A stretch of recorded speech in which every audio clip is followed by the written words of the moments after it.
বর্ষার ঋতু যখনই আসে আনন্দ এবং উচ্ছ্বাসে মন ভরিয়ে তোলে। কখনো আপনি এটা ভেবে দেখেছেন যে এই বর্ষা যা আমাদের মনকে উচ্ছ্বাসে ভরিয়ে তোলে সে নিজে কতটা পরিশ্রম করার পরে আমাদের কাছে আসে? নদী হোক, সরোবর হোক, সমুদ্র হোক, তাকে সূর্যের তাপ সহ্য করতেই হয়। বাষ্প হয়ে আকাশে উড়ে যেতেই হয়, আকাশে গিয়ে কঠোর শীতলতার সম্মুখীন হতেই হয়, সেই ঠান্ডা সহ্য করতেই হয়। আর তারপর এই বর্ষা আমাদের গায়ে ঝরে পড়ে, কারোর তৃষ্ণা নিবারণ করে, আবার কাউকে আশ্বাস দিয়ে যায়। সেইভাবে জীবনে যদি আমাদের কোনো বড় কাজ করতে হয় তাহলে আমাদের কঠোর এবং নিরন্তর পরিশ্রম করতেই হবে। আর যে ব্যক্তি এই পরিশ্রম করার পরেও কোনো একটি নির্দিষ্ট স্থানে পৌঁছে যাবার পরেও বিনম্র থাকেন, সেই ব্যক্তি অমরত্ব লাভ করেন। তিনি হলেন সেই ব্যক্তি যাকে সমগ্র সংসার ভালোবাসেন। তাহলে সবসময় মনের মধ্যে বিনম্র ভাব বজায় রাখুন আর আমার সাথে ভালোবেসে বলুন, রাধা রাধা। কোনো এক বস্ত্রে যদি ছোট্ট একটা ছিদ্র উৎপন্ন হয় আর যদি আমরা তার দিকে নজর না দিই তাহলে সময়ের সাথে সমগ্র বস্ত্র ছিঁড়ে যায় আর কোনো কাজে আসে না। যদি কোনো একটা নৌকাতে ছোট্ট একটা ছিদ্র উৎপন্ন হয় তাহলে সময়ের সাথে পুরো নৌকাই জলে ডুবে যায়। লক্ষ্যের দিকে অগ্রসর হওয়ার সময় একটা ছোট্ট ভুল আপনি যদি করে ফেলেন তাহলে আপনাকে তা লক্ষ্যের থেকে দূরে করে দিতে পারে। এমনটা এই সম্পর্কের সাথেও হয়ে থাকে। কোনো একটা ছোট্ট কথা, একটা ছোট্ট মনোমালিন্য যদি সম্পর্কে আসে এবং সেটা না মেটানো হয় তাহলে সেই সমগ্র সম্পর্কটা অনেক বড় বড় সম্পর্ক ভেঙে যেতে পারে। যদি আপনার সম্পর্কে ছোট্ট একটা ছিদ্র উৎপন্ন হয় তাহলে প্রেমের সূচ আর স্নেহের সুতো দ্বারা সেলাই করে ফেলুন, যাতে আপনার এই সম্পর্ক অটুট থাকে এবং প্রেম দ্বারা পরিপূর্ণ থাকে। আসুন আমার সাথে ভালোবেসে বলুন, রাধা রাধা। জীবনে সাফল্য এবং অসফলতা আপনার বল, আপনার শক্তির উপরে নির্ভরশীল নয়, আপনার মানসিকতার উপর নির্ভরশীল। যদি কোনো ব্যক্তি দৃঢ় নিশ্চয় করে নেয় তাহলে সে কখনো হারে না। যদি কেউ হার মেনে নেয় তাহলে সে কখনোই জিততে পারে না। শেষ পর্যন্ত কি হয়? এই ভাবনাই সত্য হয়ে সামনে চলে আসে আর এই ভাবনাই পরবর্তীকালে ইতিহাস রচনা করে। সেই জন্য আপনি যদি চান আপনার নাম ইতিহাসে থাকুক তাহলে দৃঢ় হতে শিখুন। ইতিবাচক ভাবনার সাথে পরিশ্রমের সাথে এগিয়ে চলতে থাকুন, প্রতিস্পর্ধা গ্রহণ করুন আর শুধুই এগিয়ে যেতে থাকুন। সংসারে আপনি যে কোনো উচ্চতাতেই পৌঁছতে পারবেন, কারণ ইচ্ছে শক্তি আর ভালোবাসার চেয়ে বেশি শক্তিশালী আর কিছুই নেই। তাহলে আসুন আর আমার সাথে ভালোবেসে বলুন, রাধা রাধা। আজ আমি আপনাকে একটা ছোট্ট কাহিনী শোনাবো। একবার আমি, রাধা আর দাদা আমরা তিনজনে মিলে লুকিয়ে একটা উপবনে গেলাম আম পেড়ে খেতে। অনেক পরিশ্রম করে আমরা ওখানে পৌঁছলাম আর আমরা আশ্চর্যচকিত হয়ে গেলাম এটা দেখে যে এবার তো আম পাকেইনি। এবার দাদা কি করলেন, একটা আম পাড়লেন আর সেটা চাখলেন আর উনি নিরাশ হয়ে পড়লেন। উনি বললেন যে এটা তো খুবই টক। তারপর রাধা একটা আম পাড়লো আর সেটা চেখে দেখলো আর রাধা উৎসাহিত হয়ে পড়ল। আমি রাধাকে জিজ্ঞেস করলাম, কি হয়েছে, তুমি এত উৎসাহিত কেন? তখন রাধা বলল যে এবার এত বেশি টক আম হয়েছে যে এগুলো দিয়ে আমরা আচার বানাবো। তাহলে দাদা ওখান থেকে বেরিয়ে গেলেন নিরাশ হয়ে এবং খালি হাতে। রাধাও ওখান থেকে বেরিয়ে গেল কিন্তু উৎসাহিত হয়ে আর অনেকগুলো কাঁচা আম সাথে নিয়ে। এর থেকে আমরা কি শিক্ষা পেতে পারি? যে প্রত্যেকটা স্থানে এমন কিছু রয়েছে যেখান থেকে আমরা কিছু একটা শিক্ষা লাভ করতে পারি, যা আমাদেরকে বিকাশের পথে নিয়ে যেতে পারে। এই শিক্ষা প্রত্যেক স্থানে আছে। সবকিছু আমাদের দৃষ্টিভঙ্গির উপর নির্ভর করছে। যখনই আমাদের জীবনে, আমাদের সম্পর্কে কোনো সমস্যা, কোনো বিপদ আসে, তখন বেশিরভাগ মানুষ সেই বিষয় নিয়ে দুঃখী হয়ে পড়েন। আর কিছু মানুষ এমনও থাকেন যারা শেষ পর্যন্ত তার সমাধান করেন, বিপদকে পরাজিত করেন, সম্পর্কগুলিকে আবার জুড়ে দেন। যদি আপনি সুখের খোঁজ করেন তাহলে আপনি সুখ অবশ্যই পাবেন, প্রসন্নতা অবশ্যই পাবেন। যদি আপনি দুঃখ খোঁজেন তাহলে দুঃখ অবশ্যই পাবেন। এবার আপনি কি খুঁজতে চান সেই চয়ন আপনারই। আসুন আর আমার সাথে ভালোবেসে বলুন রাধা রাধা। যখন সূর্যের অত্যাধিক তাপের কারণে এই ধরিত্রী শুষ্ক হয়ে যায় তখন প্রতিবিম্ব আমরা এইভাবে দেখতে পাই। আমরা কোথাও দূরে তাকালে আমাদের মনে হয় সেখানে জল রয়েছে। আমরা যখনই কাছে গিয়ে দেখি তখন দেখি যে সেখানে জলই নেই। তারপর যেই আমরা পেছনে ফিরে তাকাই আমরা দেখি যেখান থেকে আমরা এসেছি সেখানে জল পড়ে রয়েছে। এবার এই যে মরুতৃষ্ণা তা কিন্তু শুধুই ভূমিতে নয়, আমাদের ভাবনা চিন্তার সাথেও এটাই হয়ে থাকে, অনেক সময় হয়ে থাকে।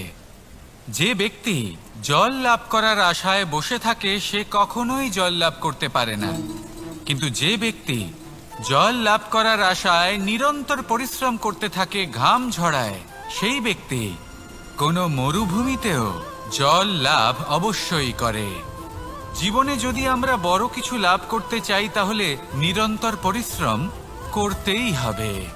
পরিশ্রমের এই মনোভাব অত্যন্ত গুরুত্বপূর্ণ। এই মনোভাব আর দৃষ্টিভঙ্গি এ হলো অন্তরের গুণ। রূপ এবং প্রসাধন এগুলি হলো বাহ্যিক আবরণ।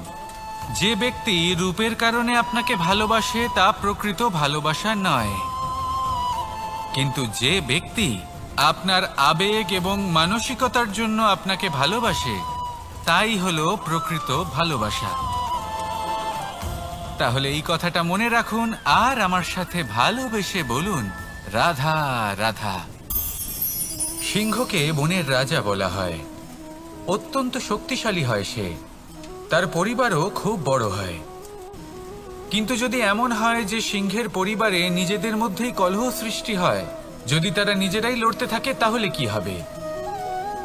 সিংহকে মেরে তার পরিবারকে মেরে ফেলে শেয়াল বনের রাজা হয়ে উঠবে। এবার এই কথা শুধুই সিংহের উপর প্রযোজ্য নয়, বরং প্রত্যেকটি ব্যক্তি, প্রত্যেক পরিবার, প্রত্যেক সম্প্রদায়, প্রত্যেক রাজ্যের ওপর প্রযোজ্য হতে পারে। পরিবারে যদি মতভেদ বেড়ে যায় তাহলে সেই পরিবার ভেঙে যেতে পারে। ইতিহাস এই বিষয়ের সাক্ষী। যদি সমাজের মানুষ নিজেদের মধ্যেই লড়তে থাকেন তাহলে কেউ রাজা হতে পারেন না, বরং অন্য কেউ সেই কলহের সুযোগ নিয়ে নিজে রাজা হয়ে বসেন। একতার গুরুত্ব বুঝতে শিখুন। ঘুরে ফিরে বিষয়টা এসে দাঁড়াচ্ছে সেই ভালোবাসায়, কারণ ভালোবাসাই হলো সেই যা সকলকে একসাথে বেঁধে তাদের আনন্দে রাখতে পারে। প্রেমের থেকে বেশি শক্তিশালী আর কিছুই নেই।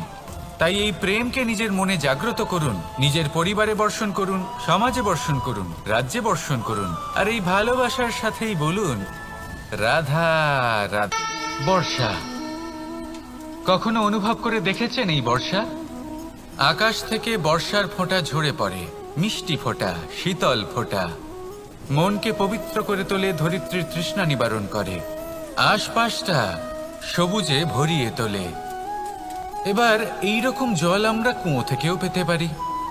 যদি আমরা ভেবে দেখি যে বর্ষা এবং কুয়োর জলের মধ্যে পার্থক্য কি, তবে পার্থক্য আছে। পার্থক্য হলো ভাগ্য এবং কর্মের। বর্ষা হলো ভাগ্য। প্রকৃতির যখন ইচ্ছে হবে তখন বর্ষা হবে, কিন্তু কুয়ো আমরা এমনি এমনি পাই না। কর্ম এবং পরিশ্রমের দ্বারা একে প্রাপ্ত করতে হয়। এই ধরিত্রীকে খুঁড়তে হয়, অনেক ঘাম ঝরাতে হয়, তবেই আমরা একটা কুয়ো প্রাপ্ত করতে পারি। এবার এই বর্ষা, এটা সারা বছর হয় না, কিন্তু কুয়ো এটা বছরের পর বছর আমাদের তৃষ্ণা নিবারণ করে। এবার এর থেকে আমরা কি শিক্ষা লাভ করি? এটাই যে আপনি ভাগ্যের ওপর বিশ্বাস রাখুন, কিন্তু নিজের কর্মের ওপর আস্থা রাখুন, কারণ কর্ম এবং পরিশ্রম আপনাকে এই সংসারের যে কোনো শিখরে পৌঁছে দিতে পারে। তাহলে নিরন্তর প্রয়াস করুন, কর্ম করুন, আর আমার সাথে ভালোবেসে বলুন রাধা রাধা। ইচ্ছে বড়ই বিচিত্র জিনিস এই ইচ্ছে। যদি তা পূর্ণ না হয় তাহলে তা ক্রোধকে জন্ম দেয়, যদি তা পূর্ণ হয় তাহলে লোভকে জন্ম দেয়, যদি সময়ের মধ্যে পূর্ণ না হয় তাহলে শোককে জন্ম দেয়, আর যদি সময়ের পূর্বেই পূর্ণ হয়ে যায় তাহলে অহংকারকে জন্ম দেয়। সকলের ইচ্ছে থাকে, আপনারও অবশ্যই থাকবে, তা অবশ্যই পূরণ করবেন। কিন্তু একটা কথা মনে রাখবেন, আপনার এই জীবন এটা কোনোভাবেই আপনার ইচ্ছে পূরণ করার মাধ্যম নয়। এ হলো ধৈর্য সাধনের এক মাধ্যম, নিয়ন্ত্রণ করার এক মাধ্যম। নিয়ন্ত্রণ নিজের কামনার ওপর, নিজের ইচ্ছের ওপর, নিজের আবেগের ওপর। কারণ ইচ্ছে এটা হলো সেই অশ্বের মতো যা একবার লাগাম ছাড়া হয়ে গেলে আপনার হাত থেকে যদি এই লাগাম বেরিয়ে যায় তাহলে তা আপনাকে সোজা বিনাশের পথে নিয়ে যেতে পারে। কিন্তু যদি আপনি একে নিয়ন্ত্রণ করতে পারেন তাহলে এটা আপনাকে সাফল্যের শিখরে অবশ্যই পৌঁছে দিতে পারে। তাহলে ইচ্ছেগুলিকে নিয়ন্ত্রণ করুন আর আমার সাথে ভালোবেসে বলুন, রাধা রাধা। আমরা আনন্দ লাভের জন্য ভালোবাসি মা বাবাকে, ভাই বোনকে, পরিবার পরিজনকে, বন্ধুকে, প্রেমিকাকে। আমরা চাই যে সকলে যেন আপন হয়ে থাকেন, আমাদের কাছে থাকেন। কিন্তু মানুষের একটা প্রবৃত্তি আছে যে তিনি যা লাভ করে ফেলেন তার মূল্য তিনি বুঝতেই পারেন না। যদি আপনার বাড়ির কাছে একটা মিষ্টি জলের সরোবর থাকে বা সুন্দর নদী থাকে তাহলে জলের গুরুত্বটা কি আপনি তা বুঝতেই পারবেন না। সেইখানে আপনি যদি কোনো একটা মরুভূমিতে যান আপনি অনুভব করতে পারবেন যে এক একটা ফোঁটা জলের কি গুরুত্ব, তার মূল্য কি। সুখের মুহূর্তে যদি আপনজনদের মনে রাখেন তবে দুঃখের মুহূর্ত নিজে থেকেই দূরে সরে যাবে। ভালোবাসা এবং তার সাথে স্মরণ করা, এটাই তো হলো জীবনের এবং ভালোবাসার আসল মূল্য। আসুন আর আমার সাথে ভালোবেসে বলুন, রাধা রাধা। একটা জলের ফোঁটাকে ফোঁটা নামে সম্বোধন করা হয়। অনেক ফোঁটা একত্রিত হলে সাগরের রূপ ধারণ করে। শুধু একটা পাতাকে পাতা বলা হয়, অন্য অনেক পাতার সাথে একত্রিত হলে তা গ্রন্থের রূপ ধারণ করে। একটা মাত্র সুতো অন্য সুতোর সাথে মিলিত হলে বস্ত্রের রূপ ধারণ করে। অনেক সংখ্যক ইট একত্রিত হলে মহলের রূপ ধারণ করে। সৈন্যরা একত্রিত হলে সৈন্যদল তৈরি হতে পারে। এটা হলো শক্তি সংগঠনের, এটাই হলো শক্তি একতার। তা সে বনস্পতি হোক বা কোনো ব্যক্তিই হোক, কোনো মনোভাবই হোক, যদি একা থাকে তাহলে দুর্বল হয়ে পড়বে। যদি সংগঠিত থাকে তাহলে শক্তিও বাড়বে আর আপনাকে সামনে এগিয়েও নিয়ে যাবে। তাই এই একতায় বিশ্বাস রাখুন আর আমার সাথে ভালোবেসে বলুন, রাধা রাধা। জীবন কিসের উপর নির্ভরশীল? ধনের ওপর, বৈভবের ওপর, নিঃশ্বাসের ওপর? না, এই জীবন নির্ভরশীল বিশ্বাসের ওপর। বিশ্বাস নিজের ওপর, বিশ্বাস আমাদের আপনজনের ওপর। কিন্তু যখন এই বিশ্বাস ভেঙে যায় তখন মানুষের মনও ভেঙে যায় আর তারপর সে অন্য কিছু করতেই পারে না। তখন কি করা যেতে পারে? তিনটে কাজ আছে যা আপনি করতে পারেন। প্রথম, ভালোবাসা। যাকে আপনি ভালোবাসেন, যারা আপনাকে ভালোবাসে, ভুল যারই হোক না কেন, তার কাছে ক্ষমা চাইতে কখনোই সংকোচ বোধ করবেন না। দ্বিতীয় হলো বিশ্বাস। যারা আপনাকে ভালোবাসেন, আপনাকে বিশ্বাস করেন, তাদের বিশ্বাস কখনো ভাঙবেন না। তৃতীয় হলো আশা। যারা আপনাকে ভালোবাসেন, আপনাকে বিশ্বাস করেন, তাদের আশা আপনার সাথে জড়িত। তাদের থেকে কখনো কিচ্ছু লুকোবেন না। এই তিনটে কাজ করুন আর এই জীবন সুপ্রসন্ন হয়ে বলবে, রাধা রাধা। আমি মনুষ্যরূপে জন্ম নিয়েছি এবং সমস্ত কর্ম এই রূপেই করেছি। কিন্তু আশ্চর্যের বিষয় হলো যে আজও মানুষ আসেন এবং হাত জোড় করে প্রার্থনা করেন যেন আমি ওনাদের সহায়তা করি। আপনাদের একটা কথা বলতে চাই, আমি সকলকে সাহায্য করতে পারবো না, কিন্তু আমি শিক্ষা অবশ্যই দিতে পারবো, জ্ঞান প্রদান করতে পারবো। এমন কিছু জ্ঞান যার ভিত্তিতে মানুষ যা চাইবেন তাই লাভ করতে পারবেন যদি সঠিক কর্ম করতে থাকেন।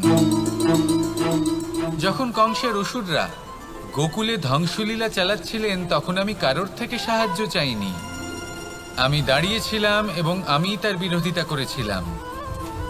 সবাই বলেন যে আমি ছোট্ট একটা আঙুলে গোবর্ধন পর্বত তুলেছিলাম, কিন্তু আমি কি ওখানে একা ছিলাম?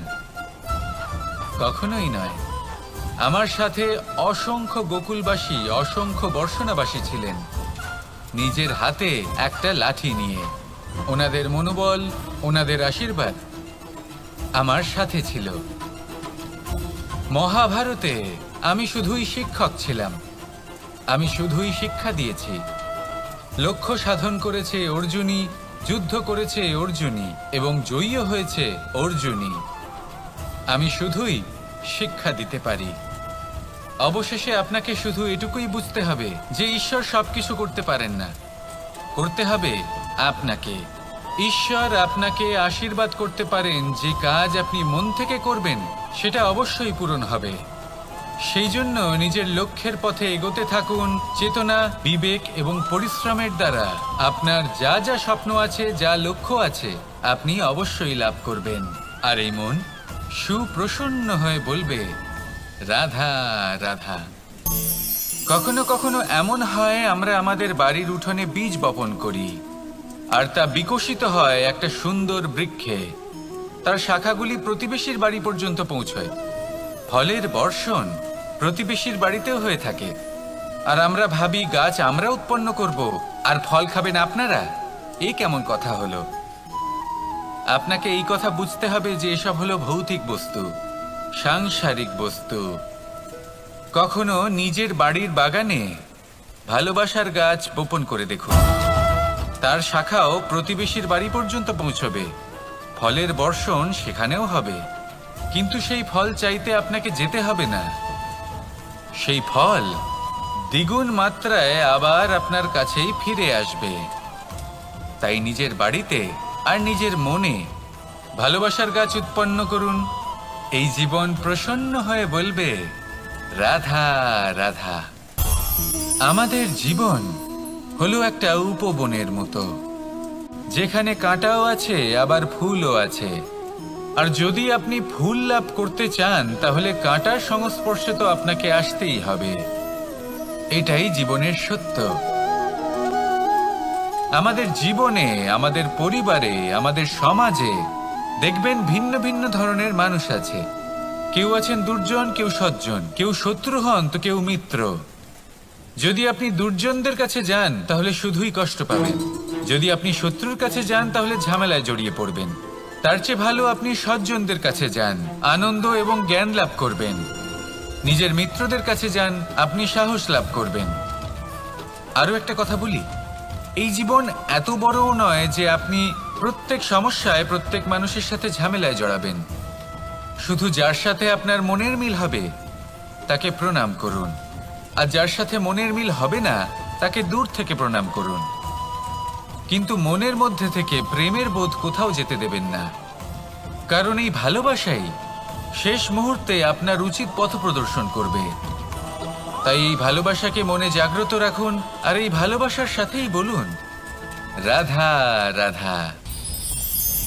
কখনো আপনি কোনো গোয়াল দেখেছেন? অধিক মাত্রায় গোবর পড়ে থাকে আর ওখানে এক ধরনের পোকা দেখতে পাওয়া যায়, যাকে গুবরে পোকা বলা হয়। এরা কি করে? সারা দিন সেই গোবরেই বাস করে। সেই গোবরকে গোল আকৃতি প্রদান করে নিজের বাসার দিকে নিয়ে যাওয়ার চেষ্টা করে। অনেক পরিশ্রম করার পরে সেই গোবরের টুকরোগুলো নিজের বাসার দিকে নিয়ে যায় আর বুঝতে পারে ওর বাসা তো খুবই ছোট, আর এই গোবরের টুকরো তো অত্যন্ত বড়। এ তো বাসাতে প্রবেশ করতেই পারবে না। তাও চেষ্টা করতে থাকে, শেষ পর্যন্ত অসফল হয় আর সেই পোকা একাই বাসাতে ঢুকে যায়। এরকম মানুষের সাথেও হয়ে থাকে। সমস্ত জীবন মানুষ ধন, স্বর্ণ, সুখ স্বাচ্ছন্দ্য এই সব কিছু অর্জন করতে ব্যস্ত থাকে। আর যখন সময় আসে এই সংসারকে ত্যাগ করে চলে যাওয়ার, তখন সে বুঝতে পারে যে এই সব কিছু তো আমি নিজের সাথে নিয়ে যেতেই পারবো না। মনে দুঃখ নিয়ে সংসার থেকে বিদায় নেয় সে। তার বদলে যদি মানুষ কোনো নির্ধন ব্যক্তিকে সাহায্য করে দেয়, কোনো দুঃখী ব্যক্তিকে হাসাতে চেষ্টা করে, তাহলে মনে সন্তোষ নিয়ে সংসার ত্যাগ করতে পারে। এই জীবনে ধন, স্বর্ণ, সুখ স্বাচ্ছন্দ্য অতি আবশ্যক, কিন্তু এগুলোই বাস্তব সম্পত্তি নয়। তাহলে কি এই বাস্তব সম্পত্তি সেটা বুঝতে শিখুন আর আমার সাথে ভালোবেসে বলুন, রাধা রাধা। আপনার থেকে বড়, আপনার থেকে মহান হলেন সেই গুরু। এটা কি আবশ্যক যে সেই গুরু কোনো ব্যক্তিই হবেন? কখনোই নয়। গুরু হলেন একটা তত্ত্ব, গুরু হলেন একটা শক্তি। গুরু একজন ব্যক্তি হলে শুধুই একজনই হতেন, কিন্তু তা নয়। গুরু হলেন একটা অনুভূতি, গুরু হলেন শ্রদ্ধা। গুরু তিনি যিনি আপনার ব্যক্তিত্বের পরিচালক হন। গুরু তিনি যিনি আপনার ব্যক্তিত্বের নির্মাতা হন। আপনি কখন, কোথায়, কোন স্থানে, কি রূপে গুরু লাভ করবেন আর কি শিক্ষা লাভ করবেন তা নির্ভর করছে আপনার মানসিকতার উপর, যে আপনি সকলকে কিভাবে আপন করে নিতে পারেন। যদি আপনি গুরুকে আপন করতে চান, জ্ঞানকে আপন করতে চান, তাহলে আপনার মধ্যে শ্রদ্ধা জাগ্রত করতে হবে, সামর্থ্য জাগ্রত করতে হবে। আপনি গুরু এবং জ্ঞানকে আপন করে নিতে পারলে তা এমনিই আপনাকে মহান করে তুলবে। তাহলে আসুন আর আমার সাথে ভালোবেসে বলুন, রাধা রাধা। সময় এবং ধন, একটা যা প্রকৃতি আমাদের দান করেন আর একটা যা আমরা নিজেরা অর্জন করি। কিন্তু যখন হারিয়ে ফেলার প্রসঙ্গ আসে তখন আমরা এই দুই একসাথে হারিয়ে ফেলি। এই সময় যদি আপনি গুনতে থাকেন তাহলে তা এমনিও নষ্ট হয়ে যাবে, কারণ সময় গণনা করতে আপনি যে সময় ব্যতীত করেন তা তো এমনিই নষ্ট হয়ে যায়। এই সময়কে যদি আপনি একত্রিত করার চেষ্টা করেন তাহলে তা সম্ভব হবে না। সময়ের বিষয়ে শুধু একটাই কথা বলবো, আপনি যদি একে ব্যবহার করেন তাহলেই জীবনে বৃদ্ধি হবে। ধনের সাথেও এটাই হয়। কথায় আছে যে এই ধনের দ্বারাই ধন অর্জন করা সম্ভব।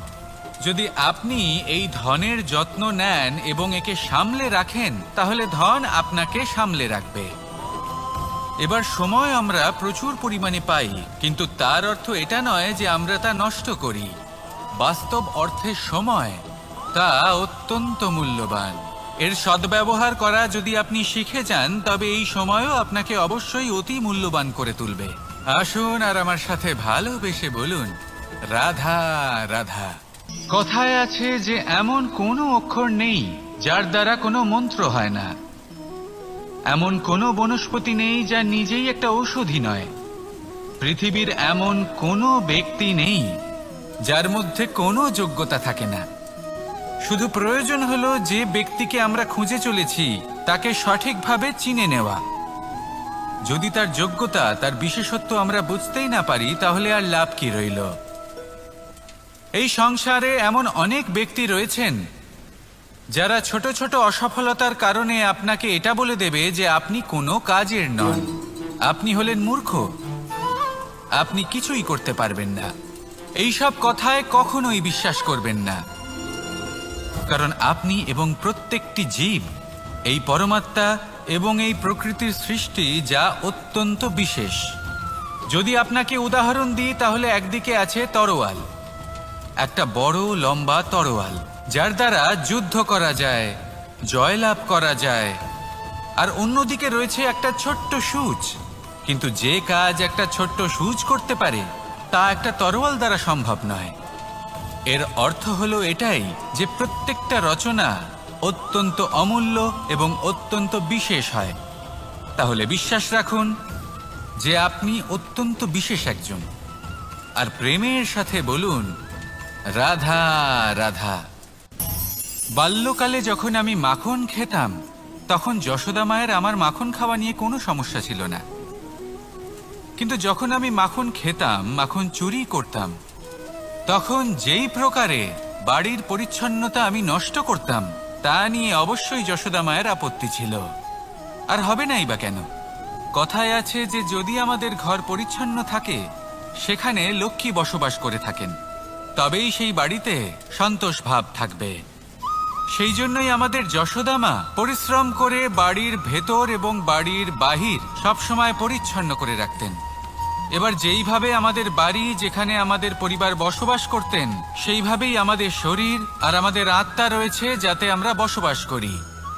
একেও স্বচ্ছ রাখা প্রয়োজনীয়। এবার স্বচ্ছ কিভাবে রাখা যায়? শুধু বাহ্যিক পরিচ্ছন্নতা আর প্রসাধন দ্বারা তা সম্ভব হবে না। জীবনে কিছু কটু অভিজ্ঞতা আমাদের সকলের থাকে।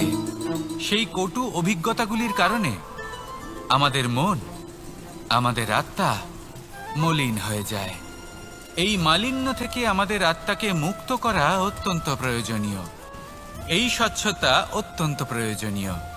আর আমাদের এই মন মালিন্য থেকে মুক্ত হতে পারে শুধুমাত্র প্রেম এবং করুণার দ্বারা। তাই সকলকে ভালোবাসতে থাকুন আর মনের মধ্যে করুণার বোধ জাগ্রত করুন। কারণ যেইভাবে বাড়ি পরিষ্কার থাকলে তাতে লক্ষ্মী বসবাস করেন, সন্তোষবোধ বজায় থাকে, সেইভাবেই যদি মন স্বচ্ছ থাকে তাহলে তাতে সন্তোষও থাকবে, শান্তিও থাকবে। তাহলে ভালোবাসতে থাকুন, মনের মধ্যে করুণাবোধ জাগ্রত করুন আর আমার সাথে ভালোবেসে বলুন, রাধা রাধা। আপনি কখনো রেশমের কীট দেখেছেন? নিজের সুরক্ষার জন্য সে নিজের লালা থেকে একটি সুতো উৎপন্ন করে আর সেই সুতো দ্বারা নিজেকে পেঁচিয়ে নেয়, প্রকৃতি এবং অন্য জীবজন্তুর হাত থেকে সুরক্ষার জন্য। কিন্তু যখন সেই সুতো শুকিয়ে যায় তখন কি হয়? তা একটা খোলসে পরিণত হয়, এত সবল হয়ে যায় যে সেই রেশমের কীট তা ভেঙে বাইরে বেরিয়েই আসতে পারে না। শেষ পর্যন্ত এই কারণেই সে মৃত্যু লাভ করে। এবার যদি একটা প্রজাপতির কথা বলি, তাহলে প্রজাপতি কি করে? যখন সে উড়তে চায় সে নিজেই নিজের খোলস ভেঙে ফেলে, সে তার পাখনা মেলে আর তারপর সে আকাশে উড়ে বেড়ায়। এটাই হলো শিক্ষা আমাদের জন্য।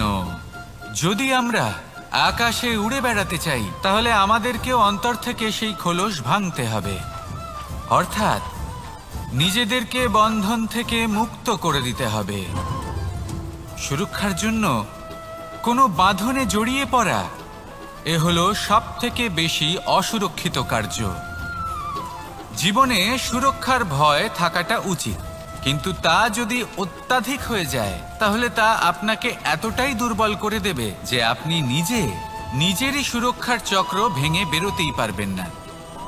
যদি আপনি নবনির্মাণ করতে চান তাহলে আপনাকে নিজের এই সুরক্ষা কবচ ভেঙে বেরোতেই হবে, সাহসের সাথে পরিশ্রম করতে হবে। আর যদি আপনি এটা করতে পারেন তাহলে আপনার উড়ান কেউ আটকাতে পারবে না। আসুন আমার সাথে ভালোবেসে বলুন, রাধা রাধা। আমি মনুষ্যরূপে জন্ম নিয়েছি এবং সমস্ত কর্ম এই রূপেই করেছি, কিন্তু আশ্চর্যের বিষয় হলো যে আজও মানুষ আসেন এবং হাত জোড় করে প্রার্থনা করেন যেন আমি ওনাদের সহায়তা করি। আপনাদের একটা কথা বলতে চাই, আমি সকলকে সাহায্য করতে পারবো না, কিন্তু আমি শিক্ষা অবশ্যই দিতে পারবো, জ্ঞান প্রদান করতে পারবো। এমন কিছু জ্ঞান যার ভিত্তিতে মানুষ যা চাইবেন তাই লাভ করতে পারবেন যদি সঠিক কর্ম করতে থাকেন।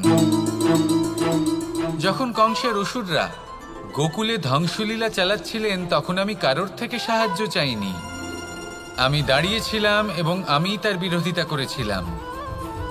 সবাই বলেন যে আমি ছোট্ট একটা আঙুলে গোবর্ধন পর্বত তুলেছিলাম, কিন্তু আমি কি ওখানে একা ছিলাম? কখনোই নয়। আমার সাথে অসংখ্য গোকুলবাসী, অসংখ্য বর্ষণাবাসী ছিলেন, নিজের হাতে একটা লাঠি নিয়ে। ওনাদের মনোবল, ওনাদের আশীর্বাদ আমার সাথে ছিল।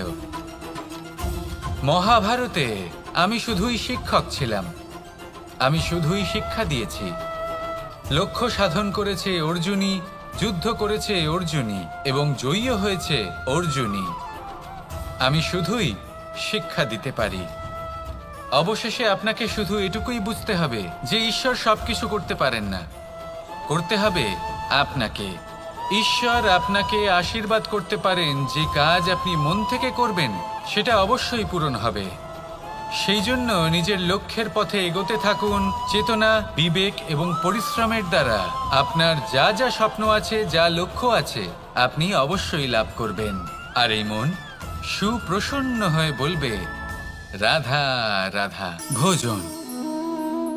এই সংসারে যেই হোক না কেন, কোনো মানুষ হোক, কোনো প্রাণী হোক, কোনো কীট হোক বা কোনো বনস্পতি হোক, প্রত্যেকের জন্য ভোজন অতি আবশ্যক। কারণ ভোজন থেকেই শক্তি পাওয়া যায়, আর সেই শক্তি দিয়েই সংসারের, আমাদের জীবনের সমস্ত কার্য করা যায়। এবার এমন এক ধরনের শক্তি হয় যা শীতের ঋতুতে সূর্য থেকে আমরা পেয়ে থাকি, আর আরেক ধরনের উত্তাপ হয় যা দিয়ে ভোজন রান্না করা হয়, সুস্বাদু নানান ধরনের ভোজন। এবার অত্যন্ত গুরুত্বপূর্ণ হলো যে ব্যক্তি সেই ভোজন বানাচ্ছেন তার মানসিক পরিস্থিতি এবং সেই ব্যক্তি যিনি ভোজন গ্রহণ করছেন তার মানসিক অবস্থা। যখনই আপনি ভোজন বানাচ্ছেন তখন ভালোবাসার সাথে কাজটা করুন, ধন্যাত্মক ভাব নিয়ে, সৎ ভাবনার সাথে। কারণ আপনার এই মানসিক স্থিতি শক্তির আকারে সেই খাদ্যের সাথে মিলে মিশে যায়। আর যখনই আপনি ভোজন গ্রহণ করছেন তখন সদ্ভাবনার সাথে, প্রসন্নতার সাথে গ্রহণ করুন, ধন্যাত্মক ভাব নিয়ে। যদি আপনি প্রসন্নতার সাথে রান্না করেন, প্রসন্নতার সাথে খাদ্য গ্রহণ করেন, তাহলে আপনি প্রসন্নই থাকবেন। আর মন সুপ্রসন্ন হয়েই বলবে, রাধা রাধা। দীপাবলি আমাদের সবথেকে বড় উৎসব। শ্রীরাম রাবণকে পরাস্ত করে 14 বছরের বনবাস কাটিয়ে আবার অযোধ্যায় ফিরে এলেন অমাবস্যার রাত্রে। অযোধ্যায় সবাই খুব প্রসন্ন ছিলেন, খুবই উৎসাহিত ছিলেন। অযোধ্যায় সহস্র প্রদীপ প্রজ্বলিত করা হয়েছিল এই উৎসবে। একে আমরা দীপাবলি বলে থাকি। এবার এই বিষয়ে আমরা সকলে জানি। আপনি কি এটা জানেন যে শ্রীরাম বাস্তবে অমাবস্যার এক রাত আগেই অযোধ্যায় পৌঁছে গেছিলেন? সবার সামনে অমাবস্যার রাতে এসেছিলেন। এর কারণ কি? শ্রীরাম প্রমাণ করতে চেয়েছিলেন যে যে কোনো সময়, দিন হোক বা রাত, শুভ বা অশুভ হয় না। শুভ অশুভ কিছু থাকলে তা হলো মানুষের চিন্তা, তার ভাবনা, তার নির্বাচন আর তার কর্ম। নিজেই দেখে নিন, শ্রীরাম শুভ কাজ করে ফিরেছিলেন এবং অমাবস্যার মতো গভীর এক রাত্রিকেও দীপাবলিতে পরিবর্তিত করেছিলেন। এমনটাই যদি আমরা করতে পারি, তাহলে এমন কোনো গৃহে যান যেখানে অসহায় ব্যক্তি রয়েছেন, যা অন্ধকারাচ্ছন্ন, আর সেখানে প্রকাশ প্রজ্বলিত করুন। প্রকাশ সহায়তার, প্রেরণার, আশার। যদি এমন কিছু আমরা করতে পারি তাহলে তাকে প্রকৃত অর্থে দীপাবলি বলা যেতে পারে। তাহলে নিজের পরিবারের সাথে দীপাবলি পালন করুন। আপনাদের শুভেচ্ছা জানাই। আসুন আর আমার সাথে ভালোবেসে বলুন, রাধা রাধা। এই শুকনো পাতাটিকে দেখুন, নিষ্প্রাণ হয়ে পড়েছে। কোনো একটা সময় এই পাতাটি একটা গাছের ডালে ছিল। সেই গাছ ওর লালন পালন করত। যখন যখন বাতাস বইত, এই পাতায় কম্পন দেখা দিত, মনকে প্রফুল্ল করে তুলত। কোনো একদিন এই পাতা গাছের ডাল থেকে ঝরে পড়ে গেল। নিঃসন্দেহে ও নিজের স্বাধীনতা পেল, কিন্তু আস্তে আস্তে শুকিয়ে গেল, নিষ্প্রাণ হয়ে গেল। দেখুন, আমি এই কথা বলছি না যে স্বাধীনতা অনুচিত, কখনোই না। কিন্তু যে কোনো পরিস্থিতিতে স্বাধীন হতে চাওয়া এটা নিশ্চিতরূপে অনুচিত। আমরা যদি আমাদের জীবনে পরিবারের গুরুত্ব ভেবে দেখি, তাহলে এই পরিবারে যতই মতভেদ থাকুক না কেন, যতই মনোমালিন্য থাকুক না কেন, যতই বিবাদ থাকুক না কেন, এই সব মিটিয়ে নেওয়া অত্যন্ত প্রয়োজনীয়। সেই সব কিছু সমাপ্ত করা অত্যন্ত প্রয়োজনীয়। কখনো এই পরিবারকে ভাঙতে দেবেন না, কখনো এই পরিবার থেকে দূরে চলে যাবেন না।